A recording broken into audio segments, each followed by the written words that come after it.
Devant les grilles, les enfants et leurs parents sont prêts à envahir les salles de classe. Très peu de larmes sur les joues des petits écoliers qui ont hâte d'investir le bâtiment rénové. Comment tu te sens toi ce matin? C'est pas bien.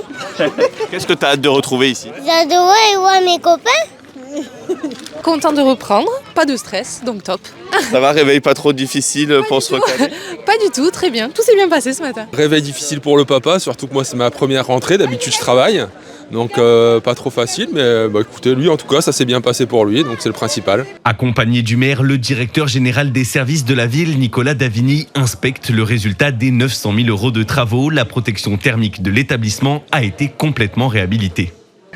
La commune s'est engagée depuis 2 ans maintenant dans un vaste plan de restructuration de ces écoles, notamment de la partie isolation, chauffage, pour rentrer dans un cycle d'économie d'énergie, évidemment, que tout le monde recherche en ce moment. Nous, on a décidé de le faire massivement.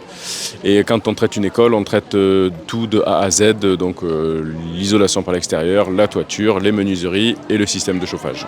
Une pompe à chaleur toute neuve est en train d'être mise en service à quelques mètres du portail dans l'enceinte de l'école. Cet hiver, on se chauffera avec une énergie décarbonée et ça fait sens pour la directrice de l'établissement. Ce qui était important pour nous, c'était l'idée écologique qu'on veut transmettre aux élèves, puisque c'est une école qui va moins consommer en énergie et c'est une école sur laquelle on va travailler sur un projet innovant avec les enfants de récupération d'eau pour arroser le potager.